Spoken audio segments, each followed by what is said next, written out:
Cette prédication vient du site de Ressources chrétiennes. C'est une série de messages que nous faisons sur les psaumes démontés, qui sont du psaume 121 à 134, de mémoire. Merci au pasteur Paulin qui l'a préparé. Je me suis permis quand même de l'ajuster à la sauce Drouin. Donc, j'ai fait quelques adaptations. Bien-aimés du Seigneur, nous continuons notre marche sur la route du pèlerin avec les psaumes démontés. Le psaume 127 nous fait voir que les bâtisseurs en Israël n'étaient pas seulement des voyageurs, mais ils étaient aussi des bâtisseurs. C'étaient des gens qui voyageaient 3 fois par année pour aller célébrer l'Éternel à Jérusalem.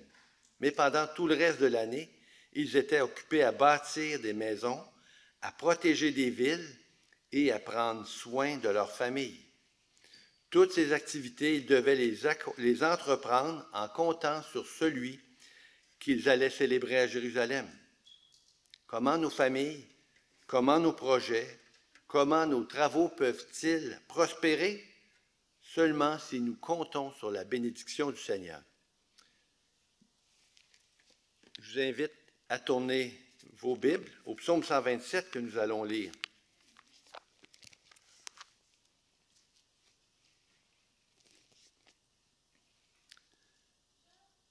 Si une maison n'est pas construite par l'Éternel, ceux qui la construisent travaillent inutilement. Si une ville n'est pas gardée par l'Éternel, celui qui la garde veille inutilement. C'est inutilement que vous vous levez tôt, que vous vous couchez tard, et que vous mangez un pain gagné avec peine. Il en donne autant à ses bien-aimés pendant leur sommeil. L'héritage que l'Éternel donne, ce sont des fils. Les enfants sont une récompense. Les fils qu'un homme a dans sa jeunesse sont pareils à des flèches dans la main d'un guerrier. Heureux l'homme qui en remplit son carquois. Il n'aura pas honte quand il parlera avec des ennemis à la porte de la ville.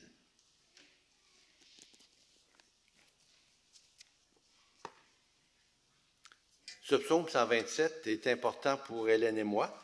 C'était le psaume que nous avions choisi pour notre mariage. C'est donc un rappel pour moi et Hélène, qui est en ligne sur Zoom. Bonjour Hélène. C'est aussi un rappel pour nous tous de fonder nos vies en comptant sur la bénédiction de l'Éternel. Ce psaume aussi apporte un éclairage important sur 3 aspects importants de nos vies: le travail, la sécurité et la famille. 3 aspects que le psaume adresse ce matin. Cette prédication est divisée en 2 parties. La première nous dit, sans la bénédiction du Seigneur, tous nos efforts sont inutiles. Et la seconde partie, avec la bénédiction du Seigneur, nous trouvons le vrai bonheur. D'abord, la première partie, les versets 1 à 2. Sans la bénédiction du Seigneur, tous nos efforts sont inutiles.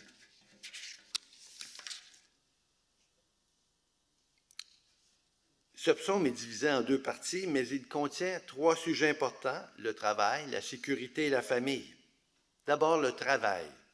Si l'Éternel ne bâtit la maison, ceux qui travaillent en vain. Notre verset 1. Là, vous avez remarqué que le titre du psaume vient de Salomon. Il nous enseigne que tous nos efforts déployés au travail sont inutiles sans la bénédiction du Seigneur. Le travail est un don de Dieu, si on voit en Genèse, où Dieu a placé l'homme pour cultiver le jardin. Le travail est donc bon pour l'homme. Toutefois, après la chute, le travail a été rendu pénible, laborieux. Le Genèse nous rappelle que l'homme, au lieu de s'humilier, les hommes sont devenus aussi arrogants. Ils se sont mis à penser qu'ils pouvaient bâtir leur vie par leurs propres efforts, qu'ils pouvaient produire de bons fruits sans compter sur Dieu. Ils se sont mis à s'enorgueillir de leur accomplissement. Pensons à la tour de Babel que les hommes ont voulu construire. Ils pensaient pouvoir construire une tour qui allait atteindre le ciel par leur propre force. Cependant, Dieu a mis fin à leur projet, comme nous le lisons en Genèse 11. Leur travail a été rendu inutile. Si l'Éternel ne bâtit la maison, ceux qui travaillent en vain. Il y a beaucoup de gens habiles et travaillants qui ont cette même attitude encore aujourd'hui. Ils refusent de reconnaître que Dieu est la source de toute bénédiction, de tout ce qu'ils ont. Ils prétendent que Dieu n'a rien à voir avec leurs projets, leur réussite, leur succès ou leurs entreprises. Ils se disent, comme on le lit en Deutéronome 8, « Ma force et ma sagesse m'ont acquis ces richesses. » Quel orgueil! Nous savons qu'au bout du compte, leur succès ne va pas durer longtemps. Ils ne peuvent l'emporter dans leur tombe. La vie est courte et ils vont s'apercevoir qu'ils ont travaillé toute leur vie en vain pour absolument rien. Les accomplissements de ceux qui meurent en dehors de Jésus-Christ vont disparaître en fumée. Salomon utilise 3 fois le mot vain. C'est en vain que vous travaillez, en vain que vous vous levez tôt. C'est en vain que vous gardez la ville. Vanité des vanités des vanités, disait l'Ecclésiaste, un écho que l'on retrouve dans ce passage avec le livre de l'Ecclésiaste. Le livre de l'Ecclésiaste montrait toute la vanité et l'inutilité de notre vie sur terre sans Dieu. Salomon en a fait lui-même l'expérience. Qu'est-ce que Salomon a bâti? Il a bâti une famille avec des centaines de femmes, des concubines. Il a bâti un royaume qui a fini par tomber en ruine à cause de sa polygamie et de ses péchés. Salomon a donc fait de mauvais choix. En conséquence, son travail est devenu inutile. Mais Salomon aussi a fait de bonnes choses. Par la grâce de Dieu, il a construit le temple. Il a bâti cette maison selon les plans de Dieu lui-même. Il l'a fait pour la gloire de Dieu en suivant ses instructions. Et c'est là au temple que les pèlerins se rendaient lors de leur pèlerinage pour adorer Dieu. Cette maison était donc une bénédiction pour tout le peuple. Et c'était d'autant plus une bénédiction que c'était un plan qui était fondé sur Dieu lui-même, un plan que Dieu avait béni. Si l'Éternel bâtit la maison, ceux qui la bâtissent ne travaillent donc pas en vain. Leur travail est donc utile parce qu'ils reconnaissent que Dieu est la source de toute bénédiction. Quelle est donc notre attitude au travail, dans nos projets, nos études? Prévoyons-nous avoir du succès grâce à nos propres efforts? Cherchons-nous notre gloire ou celle de Dieu? Croyons-nous que Dieu seul pourra bénir nos travaux? Si nous pensons que tout cela dépend de nous, tôt ou tard, nous nous rendrons compte que notre travail et nos efforts ont été vains. Demandons-nous plutôt, quel talent Dieu m'a-t-il accordé? Comment puis-je le servir et l'honorer? Toutes les fois que nous entreprenons un projet, commençons par nous demander, est-ce la volonté de Dieu? Et commençons par prier pour que Dieu bénisse nos projets et notre travail, quand tout notre but soit de glorifier Dieu. Ce psaume s'applique aussi à l'Église, la maison du Seigneur. Nous sommes avec Dieu qu'ouvriers pour bâtir son Église.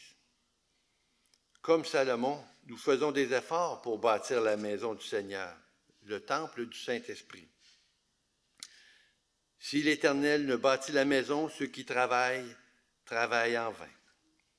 Si nous travaillons à bâtir l'Église, sans compter sur l'aide du Seigneur, nos efforts seront aussi inutiles. Si nous pensons pouvoir attirer des gens par d'autres moyens que ceux choisis par Dieu, sa parole, par son esprit, tous nos efforts seront inutiles. Par contre, si nous prêchons fidèlement la parole, si nous servons Dieu avec les dons qu'il nous a donnés, si nous prions Dieu de bénir son Église, nous verrons donc la bénédiction de Dieu de génération en génération. Jésus est un roi beaucoup plus puissant que Salomon.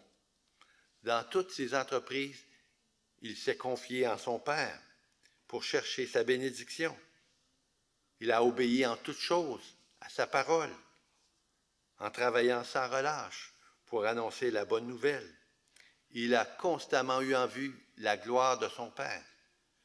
Il a prié pour tous ses besoins et a compté sur son Père pour sa propre résurrection et pour son œuvre. Nous pouvons donc être certains que le travail de notre Seigneur Jésus-Christ n'est pas vain. En travaillant et en nous confiant en Jésus-Christ, le travail de Dieu, sa maison, sera béni. Jésus a dit, « Je bâtirai mon Église et les portes du séjour des morts ne prévaudront pas contre elle. » Nous pouvons donc être certains que le projet de construction de notre Seigneur Jésus va réussir. Tous ceux qui travaillent en comptant sur Jésus-Christ et sur sa bénédiction peuvent être certains que leur travail ne sera pas inutile. On lit en 1 Corinthiens 15, « Ainsi, mes frères bien-aimés, soyez fermes, inébranlables, progressez toujours dans l'œuvre du Seigneur, sachant que votre travail n'est pas vain dans le Seigneur. » 1 Corinthiens 15, le verset 58. La deuxième partie du psaume 127 parle de notre sécurité. « Si l'Éternel ne garde la ville, celui qui la garde veille en vain. » Nous bâtissons, nous construisons. Ensuite, nous voulons protéger le fruit de notre travail, de ce que nous avons bâti. Salomon avait à cœur la protection de Jérusalem. Il avait des chevaux, une armée, il a construit des murailles afin de protéger la ville que Dieu lui avait confiée. Combien de fois avons-nous entendu nos dirigeants dire qu'ils comptaient sur la protection de Dieu? Un pays peut bien avoir la plus grande des armées, l'armée la plus puissante. Si nous ne cherchons pas la protection de Dieu, tôt ou tard, le pays sera détruit, soit par des envahisseurs, soit par la décadence morale. Israël a cessé de mettre sa confiance en Dieu. Vous connaissez la suite. Vous connaissez aussi l'histoire du Titanic. Son constructeur avait déclaré « Même Dieu ne détruirait pas son navire. » Et vous savez la suite, il n'a pas terminé sa première traversée. Si l'Éternel ne garde la ville, si l'Éternel ne garde nos familles, c'est en vain que nous travaillons. Dieu promet que la nouvelle Jérusalem sera gardée en parfaite sécurité. Il promet même de garder ses enfants en sécurité durant leur voyage sur la terre. Inutile d'avoir peur. Ayons confiance en lui. Il est notre sécurité durant tout le voyage sur la terre. Même si Dieu venait nous chercher cette nuit, nous avons la promesse que si nous sommes unis à Jésus, nous allons nous réveiller dans la gloire de notre Père. Mais pour ceux qui cherchent leur sécurité ailleurs qu'en Jésus, ils se réveilleront un jour au milieu des pires tourments. Si l'Éternel ne garde la ville, si l'Éternel ne garde nos villes, c'est en vain que nous gardons. Ceux qui comprennent que leur vie est vaine et inutile peuvent réagir de deux façons. Ils peuvent se désespérer ou se dire qu'ils doivent travailler encore plus fort pour donner un sens à leur vie. Dans leur désir de trouver un sens à leur vie, ils redoublent d'ardeur. Le psaume nous rappelle ce matin, « En vain vous vous levez tôt, vous vous couchez tard. et manger le pain de l'affliction, le verset 2. Ces gens deviennent esclaves de leur travail, ils brûlent la chandelle par les deux bouts. Ils pensent qu'en travaillant toujours plus, ils trouveront un sens à leur vie. Un jour, ils devront toutefois se présenter devant le juge des vivants et des morts. Aujourd'hui déjà, ils mangent le pain d'affliction, le pain de douleur, le pain qui provient d'un travail pénible. Leur pain, ils le mangent avec un cœur troublé. Ils ne le consomment pas dans la joie ou la paix. Ils sont tellement préoccupés par leurs soucis qu'ils ne prennent même pas plaisir à manger. Ils sont incapables même de recevoir la nourriture que Dieu leur donne en toutes circonstances. Les soucis les affligent. Pourtant, le Seigneur en donne tout autant à son bien-aimé pendant qu'il dort. Le psaume 127, le verset 2. Nous avons lu précédemment, « Regardez les oiseaux du ciel, ils ne sèment ni ne moissonnent. Et pourtant, notre Père leur donne tout ce dont ils ont besoin. » Cela ne veut pas dire que nous pourrions dormir sans jamais faire l'effort de travailler. Au contraire. Cependant, ceux qui comptent sur Dieu reçoivent des cadeaux gratuits plus riches que le salaire de ceux qui comptent sur leur propre force. Connaissez-vous l'autre nom du prophète de Salomon? Salomon s'appelait aussi Yédidia, c'est-à-dire bien-aimé de l'Éternel. Nous retrouvons le même nom dans ce psaume. Salomon utilise son nom. Le Seigneur en donne autant à son bien-aimé, son Yédidia, pendant qu'il dort. Qu'est-ce que Dieu a donné à Salomon pendant qu'il dormait? Dieu lui a donné la sagesse. Il l'a donné pendant qu'il dormait, qu'on lit en 1 Roi, le chapitre 3. Il lui a donné la sagesse pour diriger son royaume, pour construire son temple. Jésus est le bien-aimé, le Yédidia de son Père, le bien-aimé par excellence. On trouve en Matthieu 17 cette phrase, « Celui-ci est mon Fils bien-aimé en qui j'ai mis toute mon affection. » C'est le Père qui a parlé à propos de son Fils Jésus. Jésus est plein de sagesse, plein de richesse. Et quand nous sommes unis à lui, nous devenons des bien-aimés du Seigneur. Et nous recevons gratuitement les trésors qu'il nous a promis. Il nous en donne beaucoup plus pendant que nous dormons que tout le salaire de ceux qui pensent être la source de leur propre bonheur. Quel Dieu plein de grâce nous avons. Cela nous amène à notre deuxième partie. Avec la bénédiction du Seigneur, nous trouvons le vrai bonheur. La deuxième partie du psaume semble traiter d'un sujet bien différent. Salomon parlait du travail, de la sécurité. Maintenant, il parle de la famille. Certains commentateurs ont pensé que les versets 3 à 5 étaient auparavant deux psaumes différents qui ont été mis ensemble par la suite. C'est mal comprendre la Bible. Au fond, ces trois sujets sont liés ensemble. Pourquoi travaillons-nous? C'est pour la famille. Pourquoi voulons-nous garder la ville? C'est pour protéger les familles.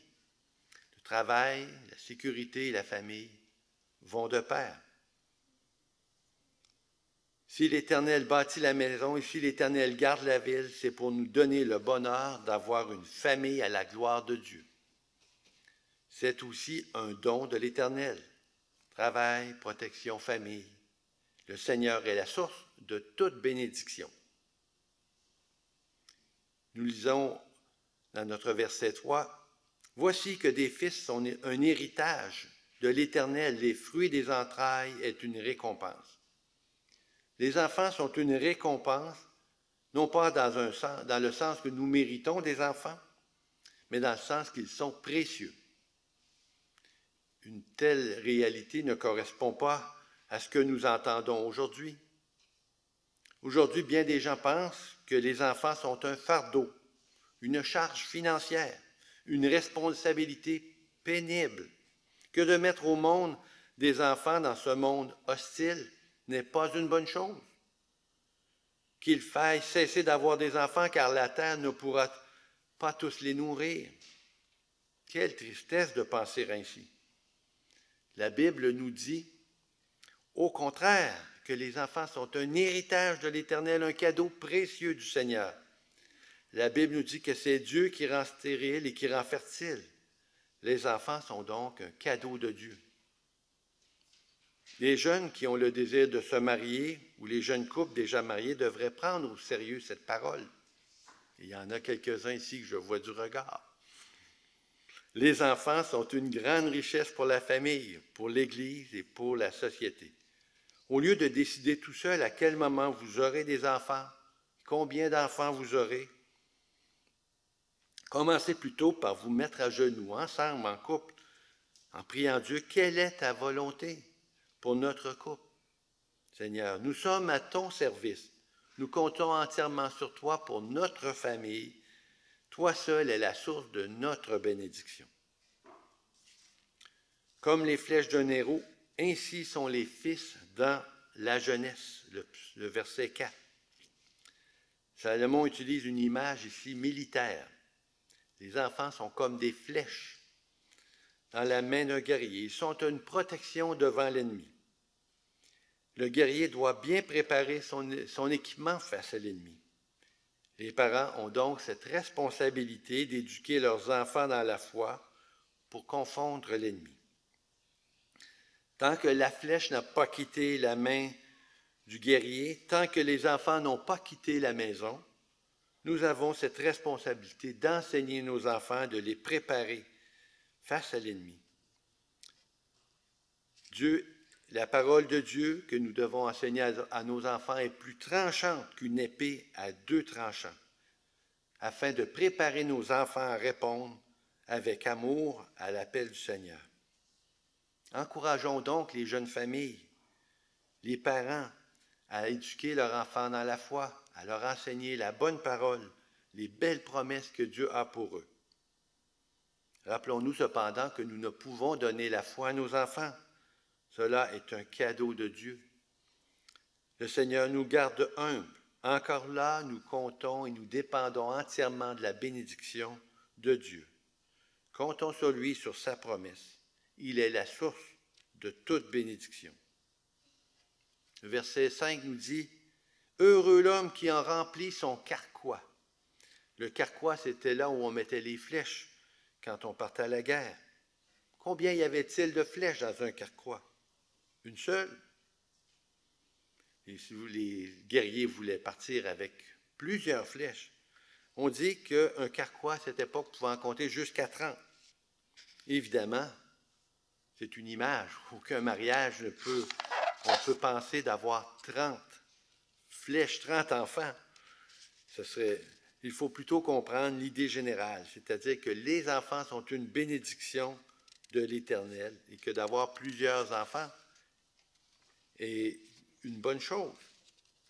Mais Salomon ne pense pas seulement à la famille, il pense aussi à l'Église, à toute la famille de Dieu, une bénédiction promise à Abraham, qui lui avait promis une descendance nombreuse comme les étoiles du ciel.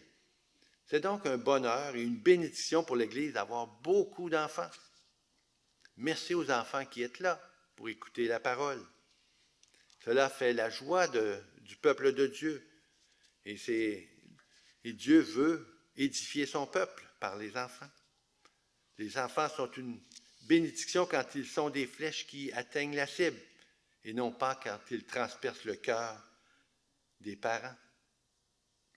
Les parents sont vraiment heureux quand leurs enfants marchent avec le Seigneur. Prions que Dieu donne à notre Église plusieurs familles et plusieurs enfants qui apprennent à se confier en le Seigneur. Encore là, nous dépendons de la bénédiction de Dieu en toutes choses. Ils n'auront pas honte quand ils parleront avec des ennemis à la porte, le verset 5. Ici, Salomon utilise une image juridique. La porte de la ville, c'est là que les anciens exerçaient la justice. Si quelqu'un tentait un procès, il se rendait aux portes de la ville pour accuser son ennemi ou celui à qui il voulait porter plainte devant les anciens. Si l'accusateur est méchant et vous accuse faussement, comment vous défendrez-vous si vous êtes seul? Si vous avez plusieurs fils avec vous, ce sera une protection. Ils parleront pour vous en votre faveur. Ils prieront pour vous et vous soutiendront. Autrement dit, les enfants sont aussi une sécurité pour les parents accordée par Dieu, une protection qui est un don de Dieu.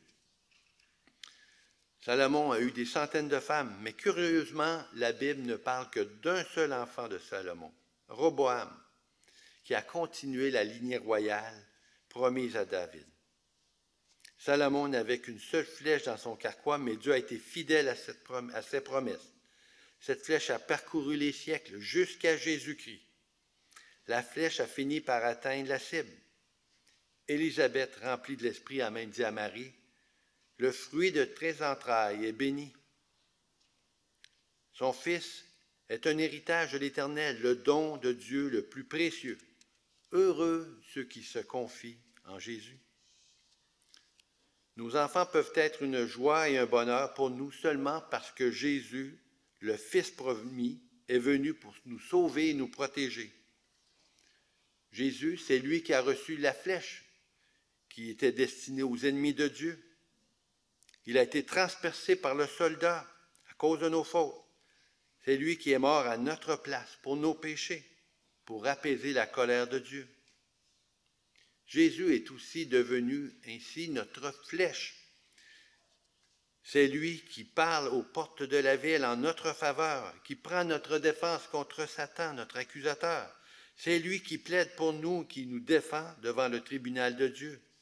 C'est lui qui règne aujourd'hui sur son royaume pour bâtir son Église. Tout notre salut vient de Jésus-Christ. Comptons sur lui. Il est la source de toute bénédiction spirituelle.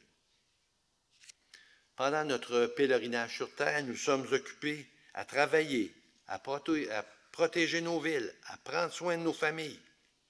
N'oublions jamais que nous sommes des pèlerins voyageurs. Nous sommes en marche vers la nouvelle Jérusalem. Nous allons adorer Dieu et remercier notre Sauveur pour toutes les bénédictions qu'il nous accorde si généreusement. Comptons sur lui dans toutes nos entreprises. Comptons sur lui pour nos familles. Nos efforts ne seront pas inutiles. Mais le jour où nous allons nous endormir du sommeil de la mort, le Seigneur nous accordera les bienfaits promis à ses bien-aimés pendant qu'ils dorment. Un jour, nous ressusciterons et nous recevrons gratuitement l'héritage et la récompense préparée par son Fils bien-aimé, la vie éternelle, la présence dans son royaume. Un royaume solide, un royaume gardé par Dieu lui-même, un royaume béni. Amen.